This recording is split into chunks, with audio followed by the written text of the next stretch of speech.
أعوذ بالله من الشيطان الرجيم. بسم الله الرحمن الرحيم.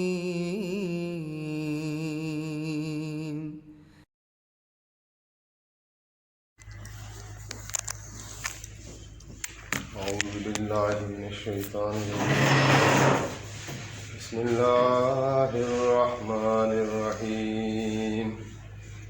قد أفلح من تزكى وذكر اسم ربه فصلى بل تؤثرون الحياة الدنيا والآخرة خير وأبقى إن هذا لفي الصحف الأولى صحف إبراهيم وموسى. آمنت بالله صدق الله العلي العظيم وصدق رسوله النبي الكريم. اللهم صل على سيدنا محمد النبي الأمي وعلى آله وصحبه وبارك وسلم. رب اشرح لي صدري ويسر لي امری واحلل عقدۃ من لسانی یفقہوا قولی. اللہ تعالیٰ کی حمد و ثنا ہے، اسی رب کی شہنشاہی ہے، اسی کی بادشاہی ہے، اسی کا سارا جہان بنایا ہوا ہے اور سارا جہان اسی کا محتاج ہے. چھوٹی سی چھوٹی مخلوق ہو تو اللہ کی محتاج ہے، بڑی سے بڑی مخلوق ہو تو اللہ کی محتاج ہے. تو ہم سارے اللہ تعالیٰ کے محتاج ہیں اور اسی کی نعمتوں پر پلتے ہیں، اسی کی دی ہوئی نعمتوں کی وجہ سے ہم ہیں، بڑھتے رہتے ہیں اور اسی کا کھاتے رہتے ہیں، اسی کا پیتے رہتے ہیں. اگر زمین نہ ہوتی تو میرا کیا ہوتا، اگر آکسیجن نہیں ہوتی تو میرا کیا ہوتا. تو مجھے بہت ساری چیزوں کی حاجتیں ہیں جو اللہ تعالیٰ نے میرے لیے انتظام پہلے سے کر دیا ہے. تو پوری انسانیت کے لیے اور گویا کہ پوری کائنات پر نظر ڈالیں یا اپنی زمین پر نظر ڈالیں جس کو اللہ تعالیٰ نے ہمارے لیے مسکن بنایا ہوا ہے. ہم اس زمین میں رہتے ہیں تو گویا اس کی ساری نعمتیں انسان پر قربان ہے، فدا ہے. یہ یعنی سمندر بھی اس کے حوالے، دریا بھی اس کے حوالے، زمینیں بھی اس کے حوالے، جنگلات بھی اس کے حوالے، حتیٰ کہ حشرات الارض جو زمین میں نکلتا ہے، وہ نباتات ہو، وہ حیوانات ہو، اسی پر کسی نہ کسی طرح انسان کا ہی قبضہ ہے، انسان کا ہی تسلط ہے.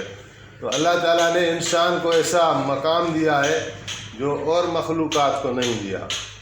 تو اسی رب کا شکر کرنا چاہیے کہ جس نے ہمیں پیدا کیا اور جسم دیا، اعضاء دیا، زندگی دی اور بے عیب بنایا، آنکھیں دیں اور آنکھوں میں بصارت دی، کان دیے اور کان سن رہے ہیں، اللہ کا کرم ہے. ہاتھ دیے اور ہاتھ چل رہے ہیں، پکڑ رہے ہیں، تو اللہ تعالیٰ کا کرم ہے. اور پاؤں ہیں اور پاؤں پر ہم کھڑے ہیں، چل رہے ہیں، تو یہ اپنی ہماری طاقت نہیں، اللہ رب العزت کا کرم ہے. ایک بزرگ نے لکھا کہ اگر تم ساری دنیا گھوم لو اور بھلے تمہارے وہ قبضے میں بھی آ جائے، لیکن جس طرح یہ دو ہاتھ تمہاری خدمت کرتے ہیں ایسا کوئی خادم تمہیں نہیں ملے گا، اور جس طرح یہ دو پاؤں تمہیں سواری مہیا کرتے ہیں، ان پر تم چلتے ہو، ایسی سواری تمہیں نہیں ملے گی. کوئی اس کا نعم البدل نہیں. اگر خدا نہ خواستہ کسی کو یعنی ٹانگیں نہ ہو، وہ اس کے لیے جہاز کھڑے ہوں سواری کے لیے، تو کیا یہ سودا کرے گا؟ کوئی نہیں کرے گا. یہ جو اللہ تعالیٰ نے یہ جسم دیا ہے، جسمانی جو صلاحیتیں دی ہیں، یہ بے بہا دولتیں ہیں، اور ہم ان ساری چیزوں کو چھوڑ کر ان چیزوں پہ جا کے نظر ڈالتے ہیں جو ہمارے پاس نہیں ہوتی، اور وہ ان کی کوئی اہمیت دنیا کے اندر بھی نہیں ہے. وہ 19-20 کا معاملہ ہے، کسی کو کم دیا ہے، کسی کو زیادہ دیا ہے، کسی کو افسر بنائے، کسی کو ماتحت بنائے، تاکہ یہ دنیا کا نظام بھی چلتا رہے اور ہماری اس میں آزمائش ہے. جو بھی یہ کردار اللہ تعالیٰ نے دیے ہیں، اس لیے دیے ہیں کہ ان میں ہماری اور آپ کی آزمائش ہے. تو یہ جو صورت پڑھی گئی اس کا مفہوم پہلے بھی عرض کیا تھا، اسی پر تھوڑی بات کر لیتے ہیں۔ اور جناب نبی کریم رؤوف رحیم صلی اللہ علیہ وآلہ وسلم پر درود و سلام، ہمارے آقا پر، ہمارے مولا پر۔ اللہ تعالیٰ نے ان کو آخری نبی، آخری رسول بنا کر چنا اور چن کے اس جہان میں بھیجا، اور وہ اللہ تعالیٰ کے حبیب ہیں، اللہ تعالیٰ کے محبوب ہیں، وہ سرداروں کے سردار ہیں، وہ بادشاہوں کے بادشاہ ہیں، وہ شہنشاہوں کے شہنشاہ ہیں، وہ نبیوں کے نبی ہیں، وہ اماموں کے امام ہیں۔ اس جیسا اللہ تعالیٰ نے کوئی نہیں بنایا کہ فرشتے بھی ایک نظر کو ترستے رہتے ہیں۔ احادیث کی کتب میں موجود ہے کہ 70,000 فرشتے صبح آتے ہیں، نبی علیہ السلام کے روزہ اطہر پر ادب کے ساتھ حاضری دیتے ہیں، سلام پڑھتے رہتے ہیں، صلاۃ پڑھتے رہتے ہیں، فجر سے لے کر عصر تک۔ جب عصر آتا ہے، شفٹ چینج ہوتی ہے، دوسرے 70,000 فرشتے آتے ہیں اور وہ روزہ اطہر پر پھر سلام پڑھتے رہتے ہیں فجر تک، پھر شفٹ چینج ہو جاتی ہے۔ تو اللہ تعالیٰ نے اتنے فرشتے بنائے ہیں کہ جو ایک مرتبہ اس صورت میں آ گیا، اس روٹیشن میں، تو دوسری مرتبہ اس کی باری نہیں آئے گی، قیامت آ جائے گی۔ تو لیکن ان کو تڑپ رہتی ہے کہ مدینے جائیں اور نبی علیہ السلام کی زیارت کریں۔ جس طرح ایمان والوں کو رہتی ہے تو اسی طرح فرشتوں کو بھی رہتی ہے۔ تو نبی علیہ السلام کی ہی تابع داری میں اللہ تعالیٰ نے ہماری، آپ کی، بلکہ پوری انسانیت کی کامیابی رکھی ہے۔ اور حضور علیہ السلام سے جو جڑ گیا اس کے سارے کام بن گئے، اور جو نبی علیہ السلام سے نہیں جڑا اور حضور کے اس پیغام کو، عالمی پیغام کو مسترد کر دیا، اس نے جا کے ایک بڑی بدبختی کو گلے لگا لیا۔ وہ بھلے آپ کا چچا تھا نا ابو لہب، تو ابو لہب اس کو کیوں کہتے تھے؟ ایک ہاشمی خاندان کا تھا۔ نسبتیں ساری ہیں جو دنیا میں ہم جن نسبتوں کے پیچھے ہوتے ہیں یا ہمارا خیال ہوتا ہے کہ اس سے انسان بڑا ہوتا ہے، تو وہ ساری نسبتیں ابو جہل میں تھی، لیکن ایمان نہیں تھا، نبی علیہ السلام سے محبت نہیں تھی، ادب نہیں تھا، وہ بدبخت بن گیا۔ اللہ تعالیٰ نے پوری صورت اس کے بدبختی میں اتار دی کہ تبت یدا ابی لہب وتب۔ تو یہ حضور علیہ السلام سے گستاخی کرتا تھا، آپ کو پتھر لگاتا تھا، اور اس کی جو بیوی تھی وہ بھی آپ سے دشمنی رکھتی تھی، آپ کے راستے میں کانٹے بچھا دیتی تھی، آپ کے گھر میں کچرا پھینک دیتی تھی۔ تو یہ جب صورت آئی تو اس کی بیوی نے کہا، ایک پتھر اٹھایا اور نبی علیہ السلام کو تلاش کرنے کے لیے نکلی۔ تو حضور علیہ السلام حضرت ابو بکر کے ساتھ کسی جگہ بیٹھے ہوئے ہیں، تو وہ شاید خانہ کعبہ کے اندر ہی بیٹھے ہوئے تھے۔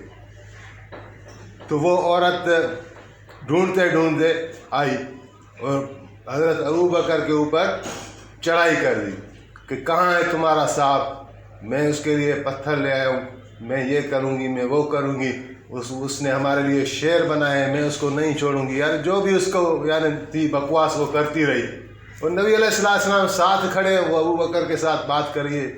تو حضرت ابو بکر صدیق رضی اللہ تعالیٰ عنہ سنتے رہے اور بڑا تعجب کھایا، وہ بدشد بول کے چلی گئی۔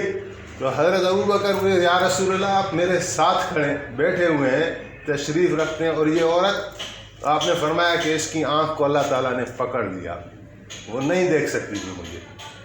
تو حضور کی بڑی شان ہے اور ہم ان کے ساتھ جڑ جائیں۔ نبی علیہ السلام کی ہمارے ساتھ بہت شفقت ہے۔ ایسا سمجھیں کہ نبی علیہ السلام نے ہماری طرف رخ کیا ہوا ہے اور ہم نے آپ علیہ السلام کی طرف سے رخ گویا موڑا ہوا ہے۔ نبی علیہ السلام چاہتے ہیں میرا ہر ایک امتی، بلکہ پوری انسانیت کا ایک ایک انسان بچ جائے جہنم سے، بچ جائے بدبختی سے، یہ جو میں راستہ لے آیا ہوں اس پر آ جائے۔ لیکن انسان کو یہاں حالات میں ایسا گھیرا ہوا ہے کہ یہ پھر یہاں کا ہی رہ کر زندگی گزارتا ہے اور اسی عالم میں یہ فوت ہو جاتا ہے۔ پھر پتہ نہیں کیا ہے آگے، کہ ہم تو اس کو غسل دے کر بڑے دفن کرتے ہیں، لیکن اس کا شمار امت میں بھی ہوتا ہے کہ نہیں ہوتا، یہ قیامت والا دن اللہ تعالیٰ نے رکھا ہے کہ جو جس حال میں اصل میں مرتے ہم کیسے ہیں، ایمان پر مرتے ہیں، اسلام پر مرتے ہیں، کیونکہ مرتے وقت بھی احادیث میں ہے کہ شیطان بڑا حملہ کرتا ہے، اور جو کلمے والے بھی ہوتے ہیں، جو تقوی والے بھی ہوتے ہیں، ان کو بھی وہ آخر میں پورا زور دیتا ہے کہ ان کو میں کلمے سے ہٹا دوں۔ تو جو ایسے مسلمان ہیں جنہوں نے ادھر کوئی توجہ ہی نہیں کی، پورا دن گزر جاتا ہے، کلمے تک توفیق نہیں ملتی، نماز کی توفیق نہیں ملتی، اور سارا دن نافرمانیوں میں گزارتے ہیں، تو یہ کیسے پڑھتے ہیں اللہ ہی جانتا ہے۔ لیکن ہمارے لیے یہ فکر کرنے کی بات ہے، ابھی اللہ تعالیٰ نے ہمیں موقع دیا ہوا ہے۔ تو آیت یہ بتا رہی ہے کہ کامیاب کون ہوگا؟ قد افلح من تزکا، جس نے اپنے نفس کو پاک کر لیا۔ یہ بڑا مسئلہ ہے نفس کو پاک کرنا، کہ ہمیں تو پہلے اپنی خود کی پہچان نہیں ہوتی، ہم جو عمل کرتے ہیں، انما الاعمال بالنیات، عمل کا دار و مدار ہوتا ہے نیت پر، اور ہم نے کوئی نیت کر لی، یا نیکی کر لی یا بدی کر لی، تو اس کا وزن ہوگا ہمارے اندر جو تھا، کس نیت پر وہ عمل تھا، تو وہ اس میں وزن ڈالے گا۔ تو اس پہ کافی ہم ایک حدیث ہے کہ من عرف نفسہ فقد عرف ربہ، کہ جس نے اپنے نفس کو پہچان لیا اس نے اپنے رب کو پہچان لیا۔ تو بعض اوقات یہ ہوتا ہے کہ ہم سمجھ رہے ہوتے ہیں کہ ہم نیکی کر رہے ہیں۔ میں ایک مثال دوں کہ مثال کے طور پر نماز با جماعت پڑھنا فرض ہے، زکوٰۃ ادا کرنا فرض ہے، اور فرائض جو ہیں ہمیں اعلان کرنے ہیں۔ ابھی کوئی شیطان، کیونکہ ہم اتنی وابستگی علم سے بھی نہیں رکھتے، ابھی کوئی نماز نہیں پڑھتا اور وہ اس کا ذہن بھی بن گیا ہے کہ میں جماعت کے ساتھ پڑھوں، تو وہ کہے گا یار میں مسجد جاؤں گا، آؤں گا، لوگ دیکھیں گے بولا میں گھر ہی میں پڑھتا ہوں، یہ شاید ریا تو نہیں ہے، یا میں زکوٰۃ دیتا ہوں، اگر پیسے والا ہے بہت ساری زکوٰۃ، اور اعلانیہ دوں گا، لوگ دیکھیں گے۔ تو جو فرائض ہیں وہ تو دکھا کر کرنے ہیں، نماز با جماعت دکھا کر کرنی ہے، ذکر اذکار فرض کریں کہ میرا ایک معمول ہے، میں تسبیح پڑھتا ہوں اپنے ٹائم پر، لیکن میں جا رہا ہوں، میرا ٹائم بھی ہے، میں تسبیح پڑھنا چاہتا ہوں، لیکن 4 لوگ میرے ساتھ کھڑے ہیں، تو میرے دل میں خیال آتا ہے کہ یار میں ابھی تسبیح نکالوں گا، پڑھوں گا، تو یہ 6 افراد مجھے دیکھیں گے، یہ تو ریا ہو جائے گا، تو میں نے ان کی وجہ سے تسبیح نہیں نکالی، میرا معمول چھوٹ گیا۔ تو یہ ریا کیا میں نے، یا میرا پڑھنا ریا تھا، یا میرا نہ پڑھنا ریا تھا؟ تو آدمی سوچے کہ ویسے تو میں پڑھتا، لیکن میں نے 6 آدمیوں کو دیکھا کہ یہ مجھے دیکھیں گے تو میں نہیں پڑھوں، تو گویا میں نے اپنا عمل ان لوگوں کی وجہ سے چھوڑ دیا۔ تو ہمیں جو ہے مقصود نظر اللہ رب العزت کی ذات ہے، کہ اللہ ہم سے راضی ہو جائے، اور ہمارا عمل کا دار و مدار نیت پر ہے، تو نیت ہماری خالص اللہ کے لیے ہو جائے۔ ایک حدیث میں ہے کہ من احب للہ و ابغض للہ و اعطى للہ و منع للہ فقد استکمل الایمان، کہ جس نے محبت کی تو اللہ کی خاطر، بغض رکھا تو اللہ کی خاطر، کسی کو کچھ دیا تو اللہ کی خاطر، اور کسی سے روک لیا تو اللہ کی خاطر، تو اس نے اپنا ایمان مکمل کر لیا۔ تو ہمارا جو ایک رخ ہے نا زندگی کا، اس کو موڑنے کی ضرورت ہے۔ جس طرح ابراہیم علیہ السلام نے کہا تھا کہ انی وجہت وجہی للذی فطر السماوات والارض حنیفا، کہ میں نے اپنا چہرہ، اپنا رخ کر دیا اس رب کی جانب جو زمین و آسمان کا خالق ہے، میں بس اسی کا ہوں، اور میرا ہر ایک قدم، نبی علیہ السلام سے بھی کہلایا گیا کہ قل ان صلاتی و نسکی و محیای و مماتی للہ رب العالمین، کہ آپ فرما دیں کہ میری نماز، میری قربانی، میری زندگی، میری موت، سب کچھ اللہ کی خاطر ہے بس، اور کہیں توجہ نہیں ہے، بس اللہ راضی ہو جائے، یہ نبی علیہ السلام کا طریقہ ہے، اللہ راضی ہو جائے، یہ ابراہیم علیہ السلام کا طریقہ ہے، اور یہی بڑے ہے، اور انہی کے ہی راستے میں اللہ تعالیٰ نے فلاح رکھی ہے۔ ہم حضور کے ساتھ جڑنا چاہتے ہیں تو ہمیں دل بھی ویسا چاہیے، اور ہمیں طور طریقے اطوار بھی ویسے چاہیے، تو اس کی کوشش کریں۔ کب کریں گے؟ اگر 40 سال کے بعد تو بالکل واپسی شروع ہو جاتی ہے، ہمارا جسم ڈھلنے شروع ہو جاتا ہے، اور جو دن آتا ہے نیا، آپ ایسا سمجھیں کوئی نہ کوئی ہم سے وہ ایک رونق لے جاتا ہے، ایک کمی لاتا ہے۔ جو پہلے طاقت ہے وہ ابھی ڈھل رہی ہے، ختم ہو رہی ہے، جو پہلے چمک ہے وہ ابھی ختم ہو رہی ہے۔ انسان خود کو دیکھ سکتا ہے۔ تو ہمارا ہر قدم ابھی موت کی جانب ہے، آخرت کی طرف ہے۔ تو آدمی سوچ لے جو ہوا سو ہوا، اللہ تعالیٰ بہت معاف کرنے والے ہیں۔ تو یہ بھی ایک میدان عمل ہے، اس میں بہت محنت کی ضرورت ہے۔ جس طرح دنیا کے اندر آدمی کو کوئی مکان بنانا ہے، کوئی اسٹیٹس بنانا ہے، کوئی گاڑی لینی ہے، کوئی زمین سے فصل نکالنی ہے، ہر ایک فیلڈ میں آپ دیکھیں کتنی محنت ہے۔ تو جو اصل کام ہے ہمارا کہ ہم نفس پر محنت کریں، ایسے اس کو پاک کریں کہ کیونکہ اس میں ایک فلسفہ بھی ہے کہ دنیا کے اندر بھی ہم دیکھتے ہیں کسی جگہ پہ کوئی ریکوائرمنٹ ہوتی ہے، بھائی یہاں جو گریجویٹ ہمیں چاہیے، یہاں اس کی LLB ہونی چاہیے، یہاں یہ کمپیوٹر کی ڈگری ہونی چاہیے، تو ہم اس کو رکھ سکتے ہیں۔ تو جو اللہ تعالیٰ نے اتنے بڑے انعاموں کی جگہ بنائی ہے جنت، اس میں اللہ کے محبوب ہوں گے اور اللہ کے حبیب ہوں گے اور ابراہیم علیہ السلام ہوں گے، موسیٰ علیہ السلام ہوں گے، اور جتنے پاکیزہ مقدس انسان ہیں وہ سارے ادھر ہوں گے۔ تو اس جنت میں جانے کے لیے بھی تو پاکیزگی چاہیے۔ تو اللہ تعالیٰ وہ پاکیزگی ہم سے چاہتے ہیں کہ اس دنیا کے اندر رہ کر اپنے نفس کو ہم پاک کریں۔ آیت شروع یہاں سے ہو رہی ہے، قد افلح من تزکا وذکر اسم ربہ فصلی، پھر ذکر کیا، پھر نماز پڑھی۔ پہلے اپنے آپ کو پاک تو کرے، پھر اللہ تعالیٰ کہہ رہا ہے پھر اس نے ذکر کیا، پھر نماز پڑھی۔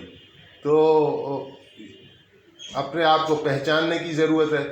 جو کیفیات ہیں وہ اعمال سے پہلے بیان کی گئی ہیں، جس طرح سورہ بقرہ میں ہے الف لام میم ذالک الکتاب لا ریب فیہ ھدی للمتقین، لا ریب فیہ ھدی للمتقین الذین یؤمنون بالغیب ویقیمون الصلاۃ ومما رزقناہم ینفقون۔ تو کس کے لیے بشارت ہے؟ پہلے فرمایا یؤمنون بالغیب، جو ایمان رکھتے ہیں غیب پر، پھر فرمایا وہ نماز قائم کرتے ہیں، پھر فرمایا زکوٰۃ دیتے ہیں۔ تو ایمان کیفیت کا نام ہے، وہ عمل سے پہلے ہے۔ یہاں بھی ذکر اور نماز کے اپنے فضائل ہیں، لیکن یہاں اللہ تعالیٰ نے پہلے فرمایا کہ کامیاب وہ ہیں جو اپنے نفس کو پاک کریں۔ اور نفس کا مطلب ہے کہ ہم بڑے امتحان میں بھی ہیں۔ انسان جب اس جہان میں آ گیا تو وہ بڑے امتحان میں ہے۔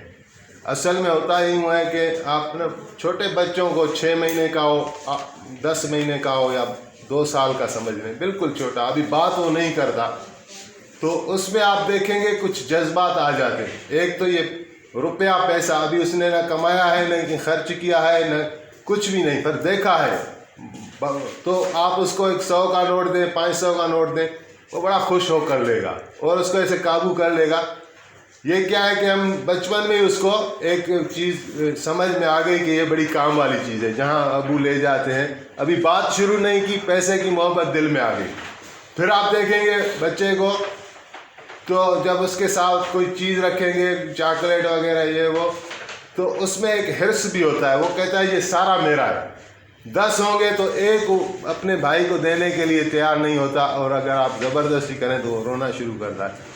تو یہ جو احساسات ہیں یہ انسان کے اندر ہی ہے۔ ابھی کیا ہے؟ یہ حرص ہے، لالچ ہے، پیسے کی محبت ہے، اور میرا ہی سب کچھ ہو، میں ہی سب کچھ ہوں۔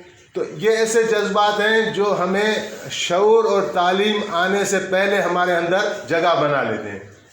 بعد میں جب ہم بڑے ہوتے ہیں، شعور آتا ہے، تعلیم آتی ہے، علم آتا ہے، سوسائٹی کو ہم دیکھتے ہیں، تو پھر ہمیں احساس ہوتا ہے کہ یہ چیزیں غلط ہیں، لیکن وہ اپنا مقام دل میں بڑا مضبوط کیے ہوتی ہیں یہ چیزیں۔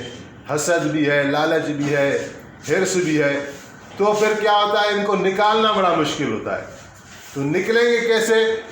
جب ہم یہ کریں گے، تزکیہ نفس کا اپنا سوچیں گے، فکر کریں گے، تو یہ امکان ہے کہ یہ چیزیں محنت کے ساتھ ہم نکال پائیں۔ اور اس دل میں جس طرح پہلے مال کی محبت تھی، یا یہ جتنے جذبات تھے، ان کو صاف کر کے اس کو اللہ تعالیٰ نے کہیں فرمایا بھی ہے، حدیث میں الفاظ آ رہے ہیں کہ قلب المومن بیت اللہ، کہ مومن کا جو دل ہوتا ہے وہ اللہ کا گھر ہے، اور پھر اللہ تعالیٰ اس میں خود سماتا ہے. جس طرح عرش کی مثال ہے کہ اللہ تعالیٰ کا ویسے تو کوئی زمان اور مکان میں اللہ تعالیٰ کو محدود نہیں کیا جا سکتا، لیکن اللہ تعالیٰ نے اپنے لیے ایک جگہ مقرر کی ہے، اس کا نام عرش ہے. وہ گویا کہ اللہ تعالیٰ کا مسکن ہے، اللہ تعالیٰ کی رہنے کی جگہ ہے. تو دوسری کائنات میں کون سی چیز ہے؟ وہ قلب مومن ہے، وہ عرش کی مثال ہے. اور ہم نے اس کو دنیا کی اس لذات میں، خطرات میں، لالچ میں، شہوات میں بھرا ہوا ہے، تو نتیجہ یہ ہے کہ ہمیں وہ تزکیہ نفس حاصل نہیں ہوتا. پھر نہ ہماری نماز میں کوئی لذت ہے، نہ ذکر میں کوئی لذت ہے، نہ ہم گناہ سے بچ جاتے ہیں، اور نہ نیکی کا ہمیں مزہ آتا ہے. تو اس کی ضرورت ہے. اس کے لیے ہمیں قد افلح من تزکیٰ وذکر اسم ربہ فصلی، پھر ذکر کیا اور نماز پڑھی. تو چونکہ ہم ابھی ڈوبے ہوئے ہیں، اس پہ ہمارا دل ڈوبا ہوا ہے دنیا کی لذات میں، تو اس کا صفائی کا ذریعہ کیا ہے؟ ذکر ہی ہے، اللہ کا ذکر ہے. جہاں ہم وقت خرچ کریں گے، کل پرسوں بھی یہاں سے بات ہوئی تھی کہ یہ انسان کی ایک فطرت ہے کہ وہ جہاں اپنا وقت جس ایکسپرٹیز میں خرچ کرتا ہے تو اس میں اس کی ڈیولپمنٹ ہوتی ہے. ایسا نہیں ہے کہ آپ کوئی شخص دیکھیں پہلی مرتبہ کار میں سیلف لگایا اور ایسی گاڑی چلائی تو سارے حیران ہو گئے یہاں سے لے کر. تو یہ ہو نہیں سکتا. اگر ایسی گاڑی کوئی چلاتا ہے تو اس کا مطلب یہ ہے کہ اس کے پیچھے تھوڑی ہسٹری ہے، اس نے اس پر وقت لگایا ہے.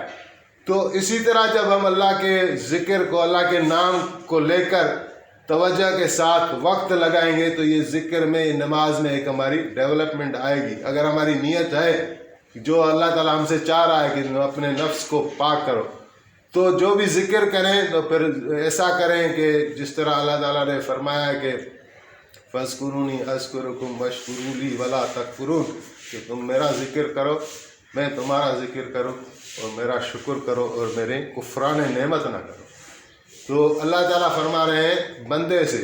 ابھی بندے کا حال تو اللہ ہی جانتا ہے، لیکن ہم کتنے ناقص ہیں. ایک نطفے کی پیدائش، اور ابھی بھی جو اللہ تعالیٰ نے ہمیں بنایا ہوا ہے، تو اندر انسان کے جسم میں بزرگ کہتے ہیں جہاں سے کھودو تو وہاں سے یعنی نجاست آئے گی.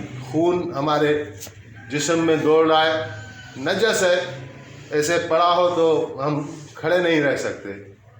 منی اس میں ہے، پیشاب اندر ہم لیے گھومتے رہتے ہیں، پاخانہ ہمارے اندر ہے جہاں سے. لیکن اللہ تعالیٰ کو اس سے محبت ہے، اور اللہ تعالیٰ نے فرمایا کہ تو میرا ذکر کر تو میں تمہارا ذکر کروں. ابھی کہاں بندہ اور کہاں رب.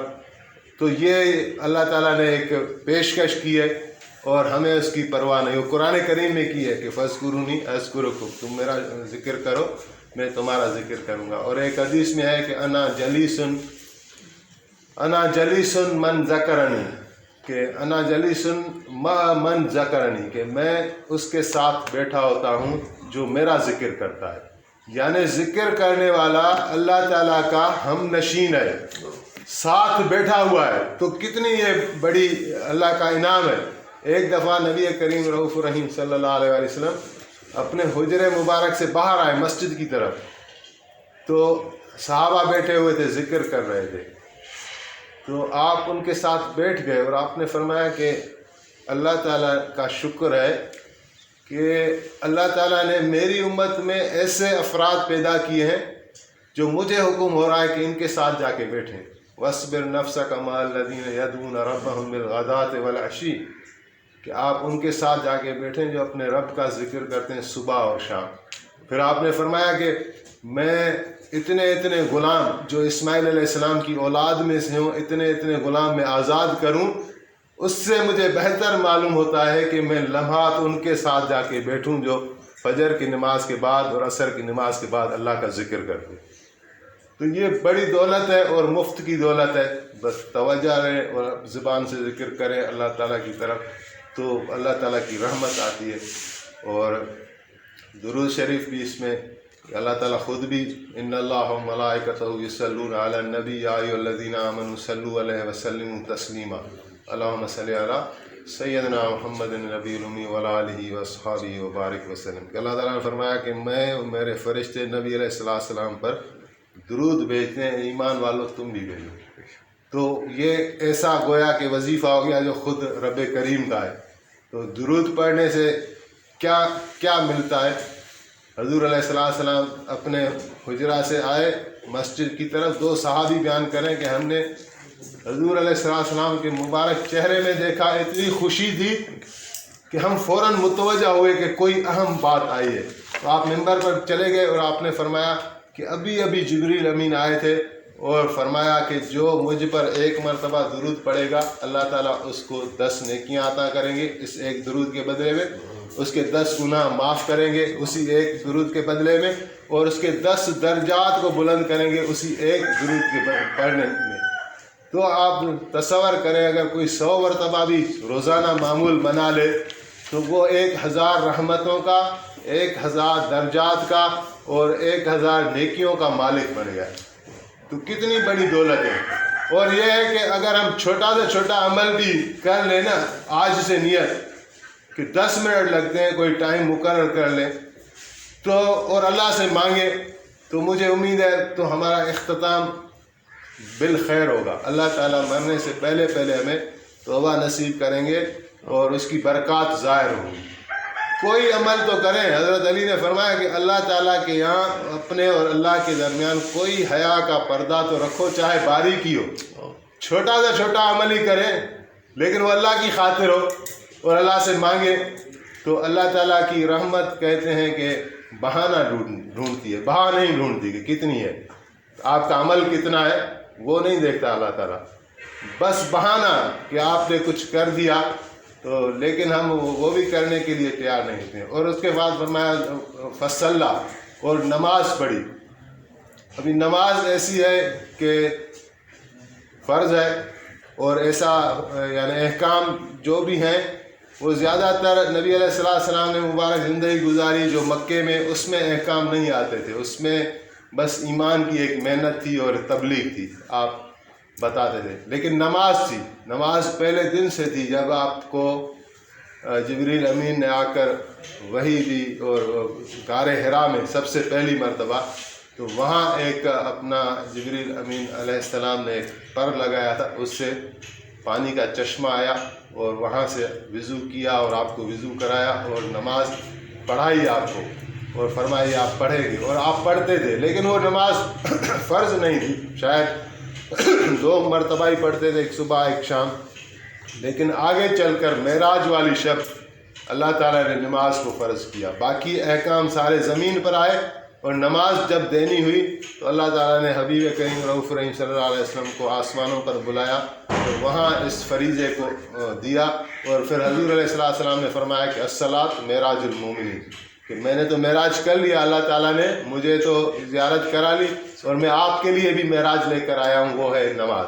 تو نماز کو پھر آپ نے فرمایا کہ اس طرح پڑھے کہ گویا آپ اللہ تعالیٰ کو دیکھ رہے، اور اگر آپ اللہ کو نہیں دیکھ رہے تو اللہ تو آپ کو دیکھ ہی رہا ہے۔ تو یہ ایک بڑا عمل ہے اور ہم نے وہ سیکھا نہیں، رسول اللہ صلی اللہ علیہ وسلم کی اپنی مبارک زندگی اما عائشہ صدیقہ رضی اللہ تعالیٰ عنہ فرماتی ہیں کہ حضور ہمارے ساتھ ہوتے تھے، باتیں کرتے تھے، لیکن جب نماز کا وقت آتا تو آپ اس اہتمام کے ساتھ اٹھتے نماز کے لیے، ساری چیزیں اس طرح چھوڑ دیتے، ہمیں تعجب ہوتا تھا کہ کیا یہ وہی شخص تھے جو ابھی ہمیں اطمینان کے ساتھ باتیں کر رہے تھے۔ اذان آئی، نماز کا وقت آیا تو پھر پوری توجہ نماز کی۔ حضرت علی کے حالات زندگی میں سے آتا ہے، آپ کسی صحابی نے کسی سے پوچھا کہ حضرت علی کیسے تھے، بعد میں آنے والے تابعی نے حضرت علی گزر گئے ہوں گے تو پھر آپ نے حضرت علی کو دیکھا تھا تو کیسے تھے؟ تو انہوں نے فرمایا کہ میں نے حضرت علی کو ایسے دیکھا کہ جب وہ جہاد کرتے تھے جنگوں میں تو خوش ہوتے تھے، مسکراہٹ ہوتی تھی چہرے میں، اور جب رات ہوتی تھی تو مصلے پر اس طرح روتے تھے، تڑپتے تھے اللہ کی بارگاہ میں، گویا کہ کسی ماں کا بچہ اگر اس کی گود میں ذبح کیا جائے تو جس ماں کا درد ہو نا وہ کرب ہم مولا علی کے اس میں آہوزاری میں محسوس کرتے تھے۔ ایسی انہوں نے نمازیں پڑھی۔ حضرت امام زین العابدین کے واقعات میں زین العابدین کہتے ہیں جتنے بھی عبادت کرنے والے ہیں ان کی خوبصورتی، تو وہ بھی ان کا بھی نام علی بن حسین ہے. تو نماز کا وقت ہوتا تو چہرہ مبارک زرد ہو جاتا اور فرماتے اللہ کی بارگاہ میں پیش ہونے کا وقت آ گیا. تو نماز سے کافی کچھ ملتا ہے، لیکن یہ کہ 5 وقت فرض ہے وہ ہر حال میں پڑھنی ہے، نہ بیماری میں معاف ہے نہ سفر میں معاف ہے. تو کوشش کریں اگر 5 وقت نہیں پڑھی تو 1 وقت سے شروع کر دیں. حضرت ابو امامہ رضی اللہ تعالیٰ عنہ ایک صحابی ہے، ان کے پاس دوسرا کوئی تابعی بڑا سفر کر کے آیا ان کی خدمت میں اور کہا کہ حضرت میں نے آپ کی نسبت ایک حدیث سنی ہے. تو حدیث تو میں نے آپ کی نسبت سنی ہے، لیکن میں نے چاہا کہ میں آپ سے براہ راست سن لوں تاکہ پھر میں آگے بیان کر سکوں.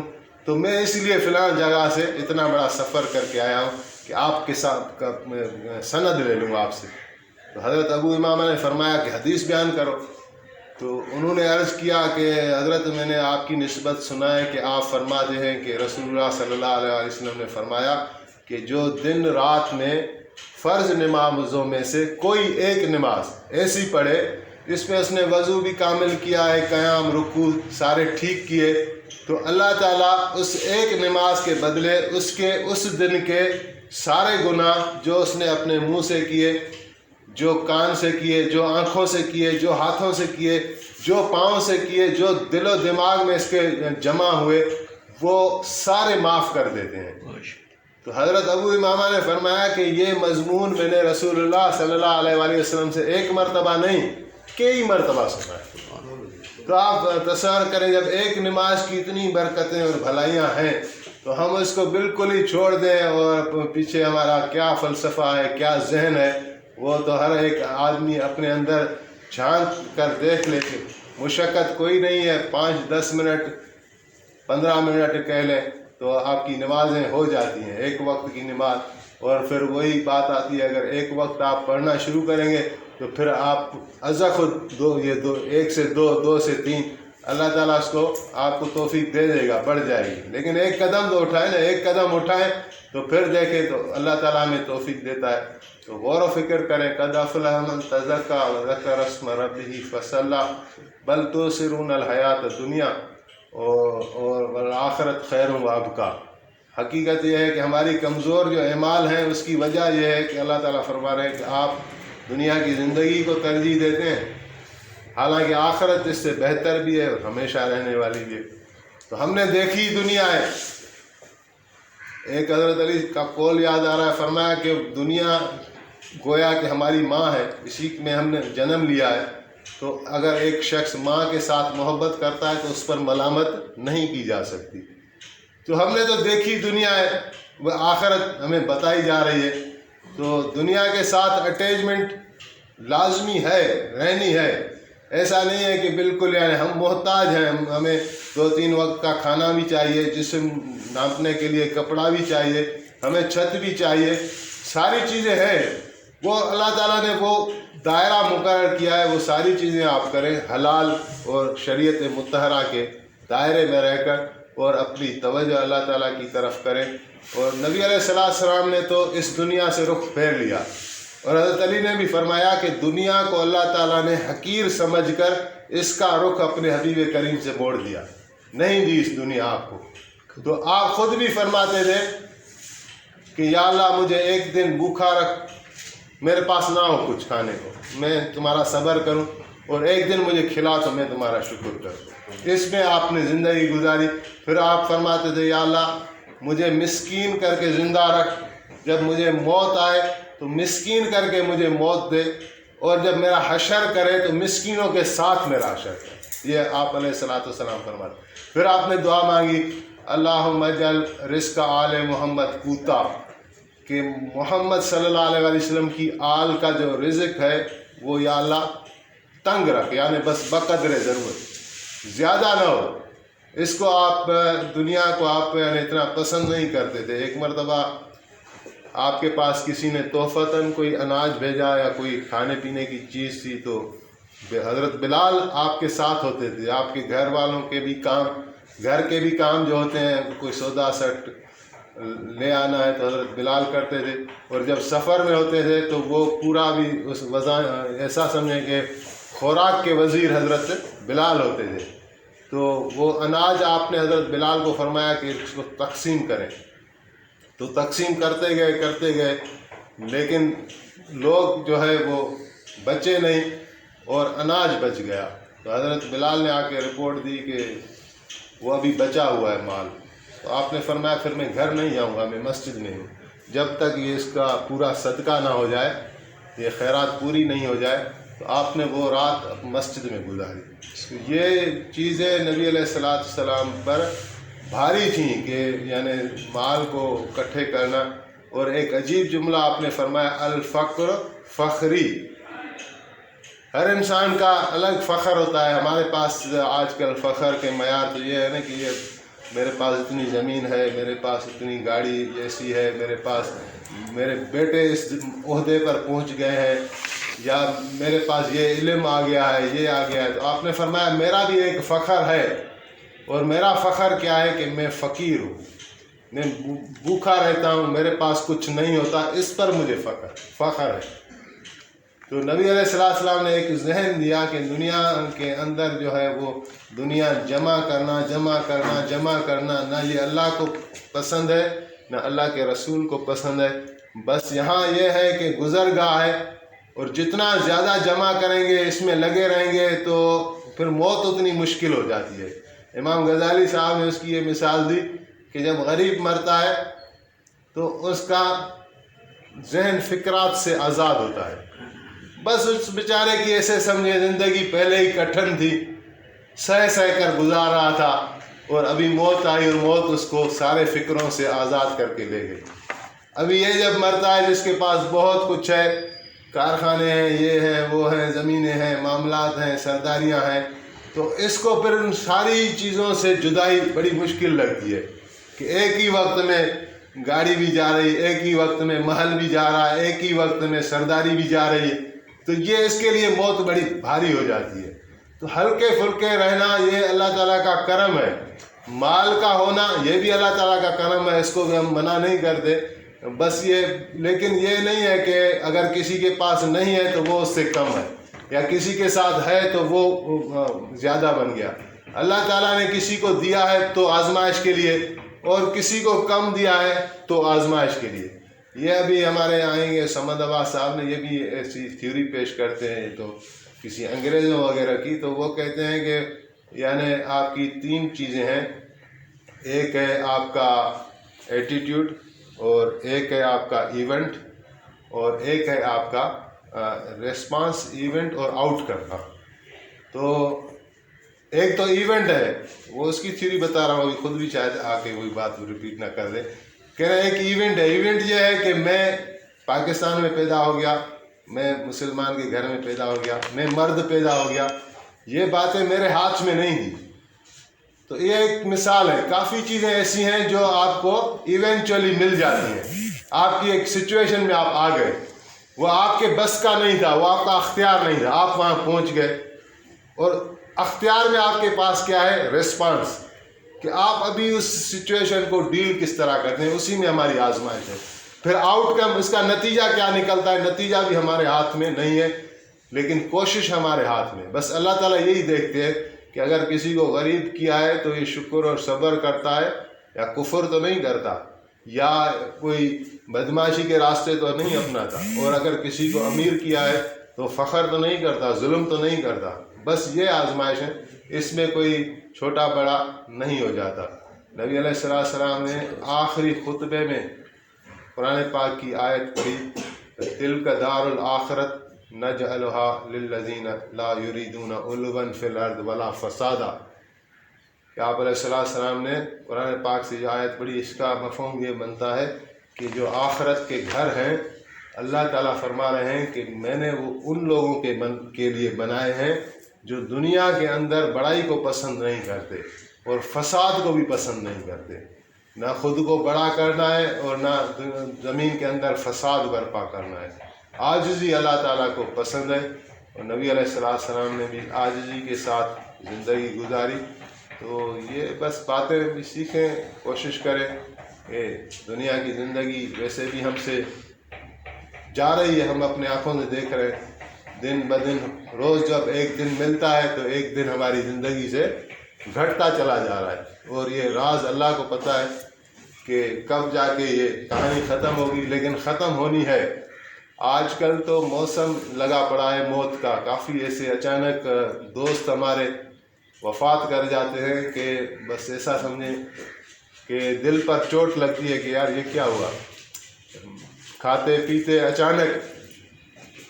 میں ابھی بھی ادھر تھا CTD میں، تو میرے ساتھ تو تھے سید معصوم شاہ صاحب، ہمارے یہ آ رہے تھے BA 17-18 سال شاید، سر بھی جانتے ہوں گے۔ تو وہ جمعرات کو کوئی تکلیف ہوئی، داخل ہوئے اور ہفتے والے دن ان کا انتقال ہو گیا، اور جمعرات کو بھی دفتر میں آئے ہوئے۔ تو بس ایسے چلا لگا پڑا ہے۔ 2 دوست اور تھے، انسپیکٹر لارکانہ تھے، وہ رات کو سوئے ہیں تو اٹیک پڑ گیا، اس صبح ان کے جنازے پڑے گئے۔ تو یہ کوئی وقت کا پتہ نہیں ہے، اس سے پہلے کہ موت ہمیں گھیر لے، ہم اللہ تعالیٰ سے معافی مانگ لیں، توبہ کر لیں، اپنے احوال کو درست کرنے کی کوشش کریں، نبی علیہ السلام پر درود بھیجتے رہیں، اللہ تعالیٰ کی رحمت کو پکارتے رہیں۔ آپ علیہ السلام کے پاس تو سارے خزانے تھے، آپ اللہ کے محبوب ہیں، لیکن آپ نے دیکھیں اللہ کے ساتھ کیسی عاجزی کی۔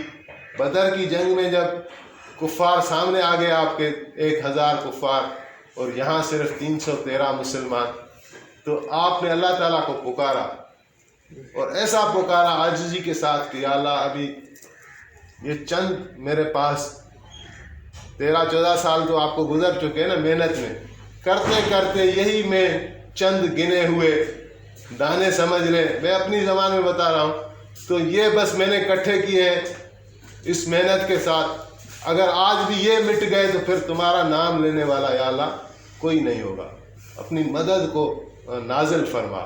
تو اتنی آپ دعا کر رہے تھے کہ آپ کی مبارک چادر جو ہے اپنی کاندھوں سے گر گئی، حضرت ابوبکر نے اٹھا کر آپ پر چادر رکھی اور بس کرائی کہ یا رسول اللہ بس بہت ہو گیا۔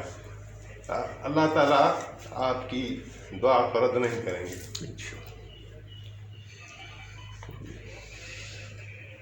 تو اسی طرح حضرت علی فرما رہے ہیں کہ میں گیا، آپ کے بدر کا ہی مارکا تھا، تو صحابہ کو یہ انتظار رہتا تھا، حضور علیہ السلام کی حفاظت سب سے زیادہ اہم فریضہ تھا ان کی نظر میں، اور کفار کو بھی ظاہر ہے کہ حضور کو ٹارگٹ کرنا تھا کہ اگر نبی علیہ السلام شہید ہو جائیں تو قصہ ہی ختم ہو جائے، تو ایک الگ سے ٹولہ بنتا تھا جو حضور کی حفاظت کے لیے۔ تو حضرت علی فرما رہے ہیں کہ میں گیا تمبو میں، آپ کا سر مبارک سجدے میں تھا اور اللہ کو پکارے جا رہے، یا حی یا قیوم برحمتک استغیث، یا حی یا قیوم برحمتک استغیث، یا حی یا قیوم برحمتک استغیث، یا اللہ میں آپ سے آپ کی رحمت کا سوال کرتا ہوں۔ تو اللہ کی رحمت کو پکارے، وہ آتی ہے عاجزی کے ساتھ، وہ آتی ہے رونے کے ساتھ۔ ایک بزرگ نے بڑا فلسفہ بتایا، بولا جو بھی جانور دیکھیں، پکھی پرندے دیکھیں، مچھلیاں دیکھیں، اللہ تعالیٰ نے ان میں ایک قدرتی ہنر رکھا ہوتا ہے، وہ آسمان سے لے کر آتے ہیں وہ علم، وہ ان کو سکھانا نہیں پڑتا۔ پرندے کو اڑنا آتا ہے، مچھلی کو تیرنا آتا ہے، اور وہ پیدائش کے ساتھ لے کر آتا ہے۔ بولا انسان پر غور کریں، انسان کیا لے کر آتا ہے پیدائش کے ساتھ، وہ آتے ہی رونا شروع کرتا ہے۔ بس فرمایا کہ یہی ہنر ہے تمہارا، اسی سے ہی تمہاری دنیا بنے گی، اسی سے ہی تمہاری آخرت بنے گی۔ کوئی دن کوئی رات ایسی خالی نہ ہو، کم سے کم اگر جس میں ہمیں 2 لمحات ایسے مل جائیں، 2 آنسو گر جائیں اللہ کی بارگاہ میں، بڑی قدر ہے۔ رسول اللہ نے فرمایا کہ ایک مرتبہ جبریل امین نازل ہوئے اور عرض کرنے لگا کہ یا رسول اللہ آپ کی امت کے ہم اعمال لکھتے ہیں اور بڑھا چڑھا کر لکھتے ہیں، پہلی امتوں کے ساتھ ایسا نہیں تھا جس طرح اس امت کے ساتھ ہے کہ اللہ تعالیٰ نے فرمایا کہ من جاء بالحسنت فلہ عشر امثالہا، کہ جو نیکی ایک لائے گا تو اس کو ایسی 10 نیکیاں ملیں گی۔ کم سے کم جو معیار ہے 10 ہے، پھر یہ بڑھتا رہتا ہے، وہ اللہ ہی جانتا ہے کتنا بڑھتا رہتا ہے۔ نیکی ایک 10 گنا لکھی جا رہی ہے، 700 گنا لکھی جا رہی ہے، 1400 گنا لکھی جا رہی ہے، اور نامعلوم اس کی کوئی حد نہیں، اللہ تعالیٰ جتنا بڑھا دے۔ تو لیکن جبریل نے فرمایا کہ یا رسول اللہ نیکیاں تو لکھ رہے ہیں لیکن ان کے جو آنسو بہ رہے ہیں ہم وہ نہیں لکھ رہے. تو آپ نے فرمایا کیوں؟ تو حضرت جبریل عرض کرنے لگے کہ ان کے آنسو کا بس اللہ ہی ان کو اجر دیتا ہے. یہ ہے کہ ایک جو آنسو گرتا ہے وہ پوری جہنم کی آگ کو بجھانے کے لیے کافی ہے. تو یہ اللہ تعالیٰ نے یعنی اتنا کرم کیا ہوا ہے، اس کی طرف ہم متوجہ ہوں، اس کو پکاریں، اس کی رحمت سے اس کے مغفرت مانگیں، تو اللہ تعالیٰ ضرور اس کے ہمارے لیے راستے کھولے گا. اور یہی فرمایا، یہی موسیٰ علیہ السلام کے ہی اس میں تھا اور ابراہیم علیہ السلام کے بھی صحیفوں میں یہی بات تھی. دعا ہے اللہ تعالیٰ ہمیں اور آپ کو اس کے پر عمل کرنے کی توفیق عطا فرمائے.